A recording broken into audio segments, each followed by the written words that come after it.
سے پھر حضرت سلیمان کے لشکر میں نا ایک ہدہد نامی پرندہ بھی تھا، لشکر کا کارکن تھا پرندہ۔ ہدہد غائب تھا تو حضرت سلیمان کہنے لگا کدھر گیا وہ ہدہد؟ نظر نہ آج آیا سخت سزا دوں گا، یہاں تو کوئی اچھی خبر لائے گا، کیونکہ وہ ہدہد پرندہ جاتا تھا تو خبریں لا کے دیتا تھا، ورنہ سزا دوں گا۔ اتنی دیر میں ہدہد بھی آ گیا۔ یہ پرندے جو کارکن ہوتے ہیں بڑے سیانے ہوتے ہیں، کبھی بندہ ناراض ہو تو صحیح خبریں لے آتے ہیں، تو صحیح خبر لے کے آ گیا۔ آتے ہی آ کے بیٹھا تو اس نے حضرت سلیمان علیہ السلام نے کہا کہاں تھے؟ عرض کرنے لگا حضور میں ملک سبا گیا تھا، وہاں ایک عورت حکمرانی کرتی ہے، اس کا نام بلقیس ہے، بہت بڑے تخت پہ بیٹھتی ہے، 80 گز اس کا تخت لمبا ہے، 40 گز چوڑا ہے، اور شاید 80 مان کے 80 ٹن اس کا وزن ہے۔ تو حضور وہ سورج کو پوچھتے ہیں۔ حضرت سلیمان نے فوراً خط لکھا، فرمایا جا کے اسے میرا خط دے دو کہ یہاں تو کلمہ پڑھ کے ہماری فرما بردار بن جائے، ورنہ تیار ہو جائے، جو اللہ کے غیر کو پوچھتے ہیں ہم ان کے خلاف جنگ کریں گے۔ وہ جب لے کے گئے نا خط، یہ حدود گیا تو وہ میٹنگ کر رہی تھی، اس کے وزیر مشیر سارے بیٹھے تھے، اس نے جا کے خط پھینک دیا ملکہ بلقیس کی جھولی میں۔ اس نے خط پڑھا تو ڈر گئی، وزیروں کو بلایا۔ حضرت سلیمان، قرآن کہتا ہے حضرت سلیمان نے کہا تھا خط پھینک کے نا تو سائڈ پہ ہو کے سننا وہ کیا کہتا۔ بندوں کے لیے منع ہے، پرندوں کے لیے جائز ہے۔ بندوں کے لیے منع ہے سائڈ پہ ہو کے سننا، ہاں جس کی جاسوسی کی ڈیوٹی ہو، کفر کی جاسوسی، اس بندے کے لیے بھی جائز ہے۔ تو یہاں ایک تو وہ پرندے تھے، دوسرا کفر کی جاسوسی کر رہے تھے، سائڈ پہ ہو کے سننے لگے۔ تو ملکہ بلقیس کہنے لگی اب کیا کرنا ہے، یہ خط آیا ہے۔ وہ کہنے لگے ہم تیار ہیں، آپ حکم کریں، ہم لڑنے کو تیار ہیں، لڑیں گے۔ وہ کہنے لگی نہیں، تیزی نہ دکھاؤ، قرآن مجید کہتا ہے کہ وہ کہنے لگی جب لڑائیاں ہوتی ہیں تو شہر تباہ ہوتے ہیں، ملک کھنڈر بن جاتے ہیں، لڑائی مسئلے کا حل نہیں ہے۔ انہوں نے کہا کہ میں نبی ہوں، ایک دفعہ آزما لیتے ہیں کہ نبی ہیں کہ نہیں، معاذ اللہ آزما لیتے ہیں۔ کہا کیسے؟ کہنے لگی تحفے تحائف بیچتے ہیں، اگر مال پر دل للچا گیا تو پھر نبی نہیں بادشاہ ہے، اور اگر مال پر دل للچایا نہ تو پھر اللہ کے کامل بندے۔ یہ فرق اس نے اس وقت بیان کیا۔ اس نے 500 کنیزیں، 500 غلام، بڑے شاندار لباس پہنا کے، 500 گھوڑا بڑا تگڑا، اس کے اوپر مال و اسباب رکھ کے تیاری کرا کے حضرت سلیمان کی طرف بھیجا۔ ہدہد پہلے سے خبر لے کے آ گیا، حضور اس نے یہ پروگرام بنایا ہے۔ وہ جب آیا سارا کچھ تو حضرت سلیمان دیکھ کے جلال میں آ گئے، فرمانے لگے اسے جا کے کہہ دو تو مجھے کیا تحفے بھیجے گی، میرے رب نے مجھے مالا مال فرمایا ہوا ہے، نے مالا مال کیا میرے مالک نے، جا اسے جا کے کہہ تو کیا تحفے دے گی۔ جب رب دیتا ہے تو پھر کوئی کمی نہ وہ نہیں چھوڑتا۔ بندے کیا دے سکتے ہیں، بندے تو بیچارے 10 دے کے تو 10 دن ان کی آنکھیں نہیں کھلتی۔ فرمایا جو اللہ نے جو دیا ہے کیا بات ہے اس کے دینے کی، تو فرمایا اسے کہو یا فرما بردار ہو کے آ جائے یا جنگ کے لیے تیار ہو جائے، ہم اسے اس کے شہر سے ذلیل کر کے نکال دیں گے۔ اس نے جا کے جب پیغام دیا تو اور ان لوگوں نے بھی آ کے بتایا کہ وہاں تو ہم عجیب منظر دیکھ کے آئے ہیں کہ جانور بھی ہاتھ باندھے کھڑے ہیں، وہاں تو جنات، سرکش جنات کھڑے ہیں، وہ بادشاہ نہیں وہ نبی ہیں، وہ جو 500 غلام اور 500 کنیزیں گئی تھی حوال سنایا آ کے۔ تو ملکہ بلقیس نے پھر خط لکھا کہ میں فرما بردار ہو کے آ رہی ہوں۔ معنی کیا ہے؟ میں کلمہ پڑھنے کے لیے آ رہی ہوں۔ تو حضرت سلیمان نے کہا بھئی اب اس طرح کرو، ذرا فرش بچھاؤ۔ انہوں نے فرش بچھایا، اس طرح کا کہ اوپر فرش تھا، نیچے مچھلیاں تیر رہی، لگ رہا تھا دریا ہے، ڈیوٹی لگا دی، جنات نے بچھا دیا۔ ادھر حضرت سیدنا سلیمان فرمانے لگے اب چونکہ مان کے آ رہی ہے تو اسے اپنی نبوت کی علامتیں بھی دکھانی ہیں۔ اس نے تخت بڑا شاندار بنوایا تھا، اور خواتین میں جو عادتیں خواتین والی ہوتی ہیں وہ جاتی نہیں، وہ 7 کمروں میں نا پیچھے اپنا تخت رکھ کے تو 7 دروازے بند کر کے آئی۔ اس زمانے میں ایک رواج تھا، وہ زلیخا نے بھی 7 دروازے مکفل کے ایک رواج تھا، ایک کمرہ، پھر کمرے کے پیچھے کمرہ، پھر اس کے پیچھے کمرہ، پھر اس کے پیچھے کمرہ، اور اس کو بڑے موٹے تالے لگائے جاتے تھے، اور فلسفہ یہ تھا کہ ایک تالا توڑے گا کوئی تو جب تک سپاہی آ جائیں گے، اور اگر اس کے توڑنے تک نہ آئے تو دوسرے کے توڑنے تک آ جائیں گے، اور اس کے توڑنے تک نہ آئے تو 7ویں تک تو آئے جائیں گے. یہ ان لوگوں کا نفسیاتی معاملہ تھا, سوچ تھی. 7 کمروں میں مکفل کر کے نا وہ نکلی تو حضرت سلیمان علیہ السلام کہنے لگے بھئی مجھے اس کا تخت چاہیے اس کے آنے سے پہلے. اس کے آنے سے. اس واقعے کی کیا ضرورت تھی قرآن پاک میں؟ یہ کیا حاجت تھی یہ تخت والی ساری بات قرآن نے کیوں بیان کی؟ پوچھیں آپ اپنے دل سے بھی اور انکار کرنے والے منکرین سے بھی, اس کی کیا ضرورت تھی؟ وہ جو کہتے ہیں جی ولی کی کرامت کی کیا ضرورت ہے, سیدھی سیدھی نماز پڑھو, روزہ رکھو, حج کرو, زکوٰۃ دو, تو پوچھو ان سے ایک سورت نمل کے اندر اس ساری تفصیل کی کیا ضرورت تھی؟ ختم ہو گئی جب وہ کلمہ جو پڑھ رہی ہے. تو پھر اس سارے واقعے کو رب کیوں بیان فرماتا ہے؟ حضرت سیدنا سلیمان فرمانے لگے تخت چاہیے, اور چاہیے اس کے آنے سے پہلے. قال عفریت من الجن, جنوں میں سے ایک بہت بڑا جن بولا, کہنے لگا حضور آپ کا یہ تخت برخاست ہونے سے پہلے لے آؤں گا. یہ جو آپ میٹنگ کر رہے ہیں نا, یا فیصلے ختم, کچھ نے لکھا صبح سے شام تک میٹنگ ہوتی ہے اور اس کو آنے میں پتہ نہیں کتنے دن لگیں گے, تو میں یہ برخاست ہونے سے پہلے. اور کچھ نے کہا جی آپ شرط کیوں لگاتے ہیں کہ صبح سے شام تک ہوتی؟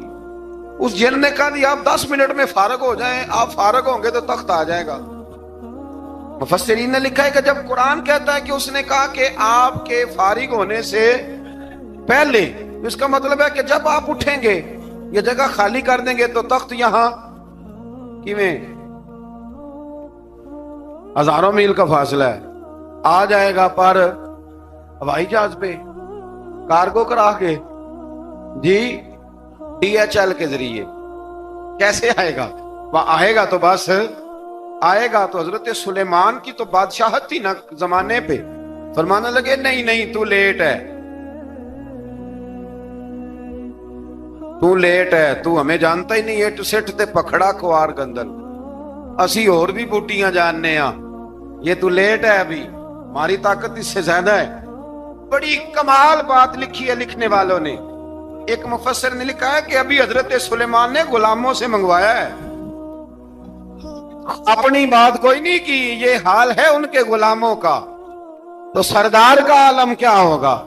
حضرت سلیمان کہنے لگے بھی جلدی جائیے. قال الذی عنده علم من الکتاب انا آتیک بہ قبل ان یرتد الیک طرفک. تو اٹھا ان میں سے وہ جس کے پاس کتاب میں سے علم تھا, ساری کتاب کا بھی نہیں, علم من الکتاب, کتاب. وہ اٹھے جن کے پاس کتاب میں سے علم تھا, تو وہ اٹھ کے کہنے لگے حضور میں لے آؤں گا. کب؟ آپ کے آنکھ جھپکنے سے نہیں, آنکھ جھپکنے سے.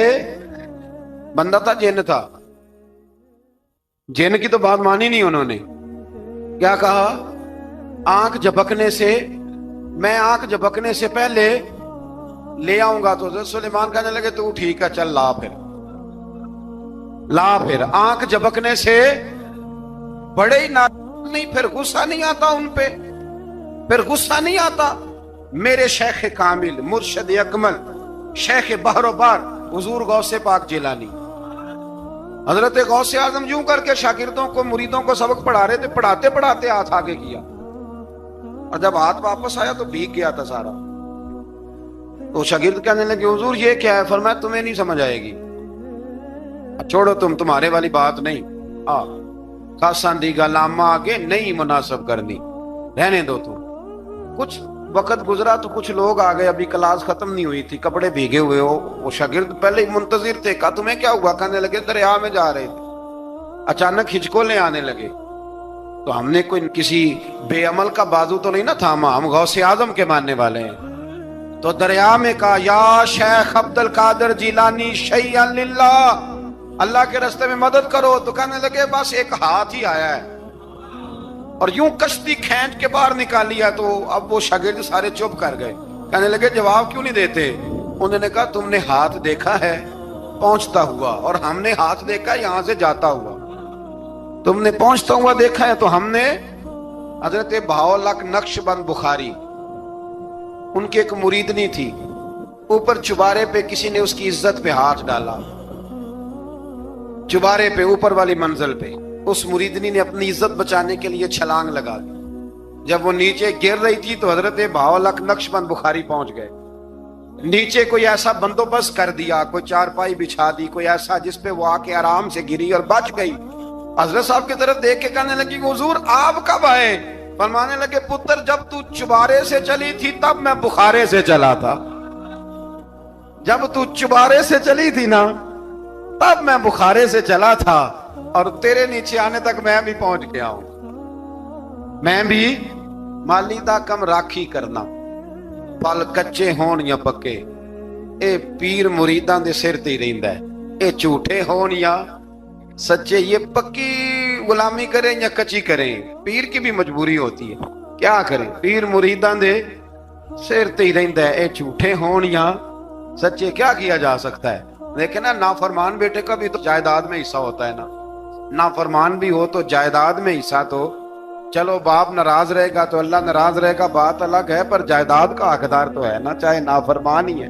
پیر مریداں دے سر تے ہی رہندا ہے، اے جھوٹے ہون یا۔ پھر وہ تخت آ گیا، حضرت سلیمان سے پوچھا یہ کیا ہے؟ قال ھذا من فضل ربی، فرمانے لگے کچھ بھی نہیں۔ حضرت سلیمان کہنے لگے یہ میرے رب کا فضل ہے۔ شاید سب مفسرین نے بڑی بڑی باتیں کی ہوں، پر یہاں ایک قاضی ثناء اللہ پانی پتی رحمت اللہ علیہ کا فقرہ میں پڑھ رہا تھا، بڑا مزہ آ رہا تھا۔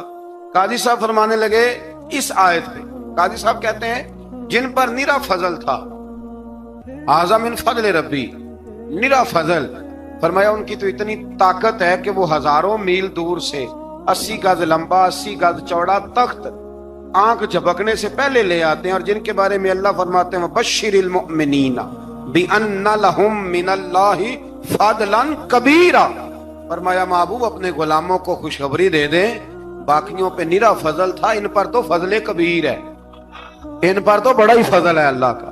تو فرمایا جن پر فضل کبیر ہو، ایک نہیں، اس پر میں بڑے دلائل دے سکتا ہوں، کرامات اولیاء پر میں بڑے ہی دلائل دے سکتا ہوں، بڑے۔ غوث اعظم رضی اللہ تعالیٰ عنہ کے پاس بادشاہ آیا تو کہنے لگا پیر تب مانوں گا جب سیب کھلائیں گے، سیب کا موسم ہی نہیں تھا۔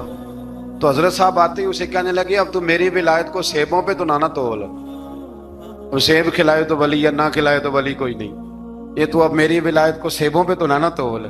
تو حضرت صاحب نے یوں ہاتھ اٹھایا تو اللہ نے 2 سیب عطا فرمائے۔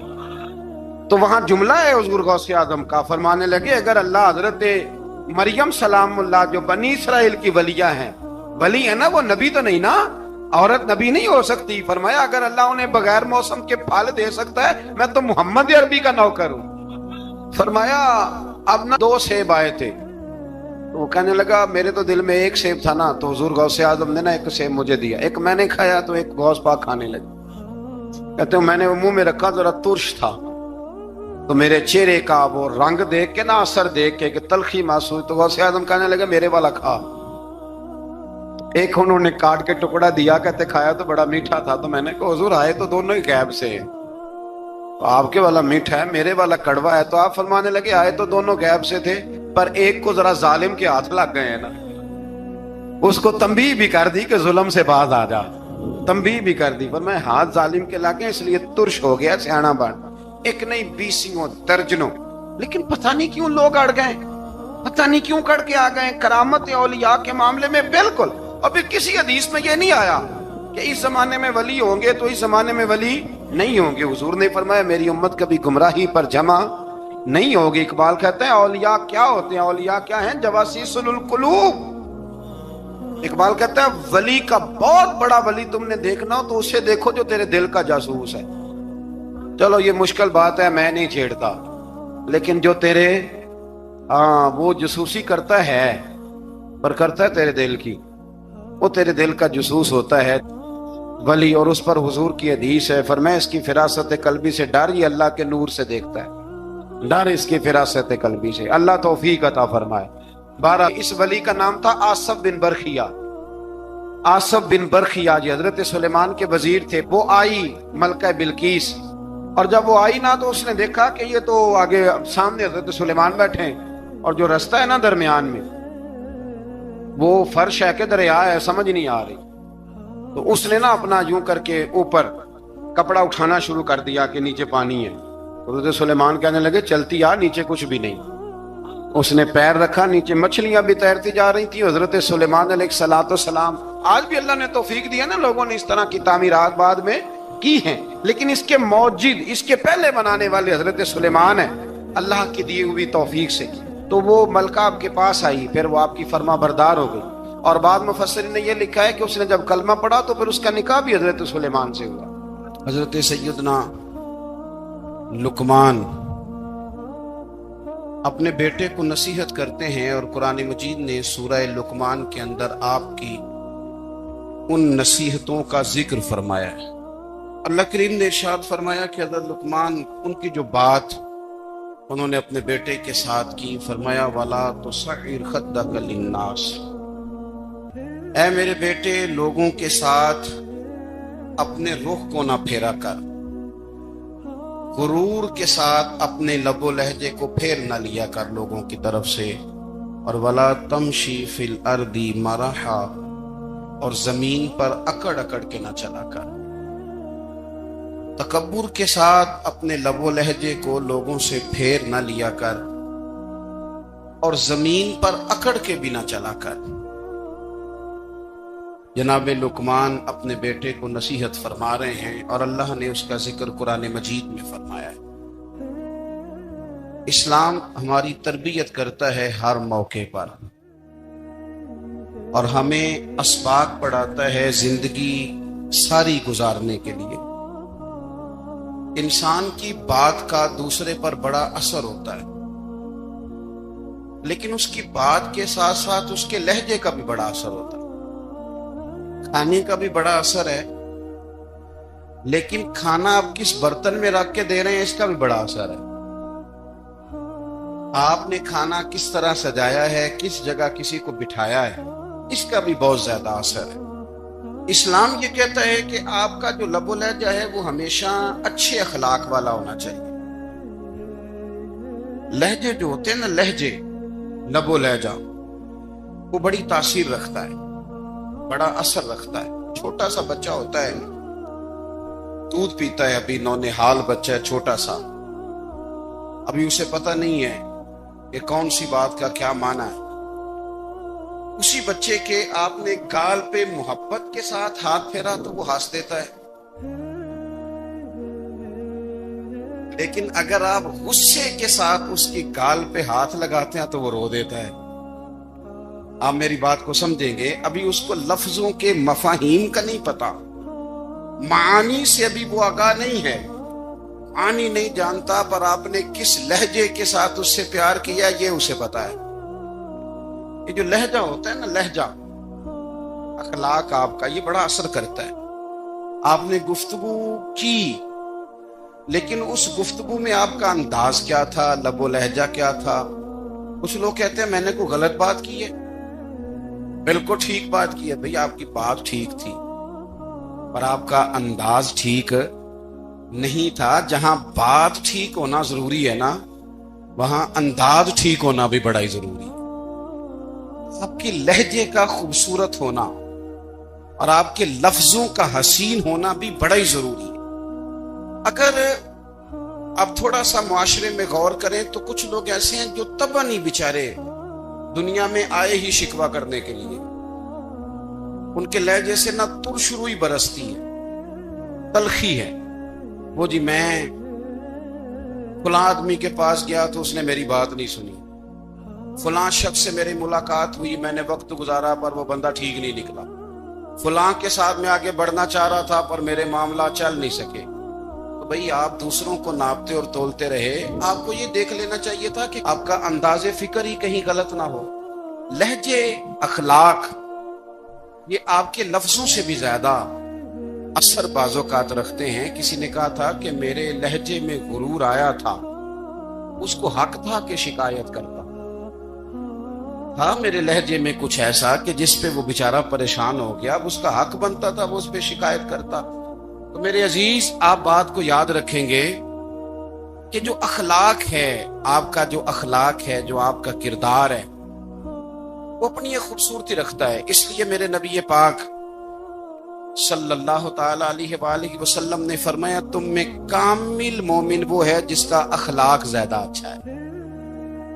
جو کہانیاں زیادہ سناتا ہے وہ نہیں، جو اپنی خدمات زیادہ بتاتا ہے وہ نہیں، جو باقی سب کی نفی کر کے کہتا ہے کہ دنیا میں کوئی بندہ ٹھیک نہیں صرف میں ٹھیک ہوں، وہ والا بندہ نہیں. بلکہ فرمایا جس بندے کا اخلاق زیادہ اچھا ہے. اخلاق دیکھیں، جو آپ کا لہجہ ہوتا ہے نا، یہ بہت زیادہ اثرات مرتب کرتا ہے آپ کے گھر پہ بھی باہر بھی. آپ اگر اپنی گفتگو میں باڈی لینگویج کو تھوڑا سا اچھا رکھیں، کچھ لوگ ایسے ہوتے ہیں جو بات بڑی صحیح کرتے ہیں پر کچھ زیادہ ہی باتیں کرتے ہیں. وہ زیادہ باتیں کرنے کی وجہ سے ان کی جو صحیح باتیں ہوتی ہیں ان کا بھی وزن خراب ہو جاتا ہے، کیونکہ وہ زیادہ باتیں کرتے ہیں، ہر وقت بولتے ہیں، ہر وقت بات کرتے ہیں. تو جب وہ ٹھیک بات بھی کر رہے ہوں تب بھی ان کی بات کا لوگ اثر قبول نہیں کرتے. دل ٹھکانہ میرے حضور کا ہے، دل ٹھکانہ، دل ٹھکانہ میرے حضور کا ہے، یہ دل ٹھکانہ میرے حضور کا ہے. جلوہانہ میرے حضور کا ہے، جلوہانہ. مجھ سا آسی کہاں مدینہ کہاں، مجھ سا آسی کہاں مدینہ کہاں. یہ بلانا میرے حضور کا ہے، یہ بلانا میرے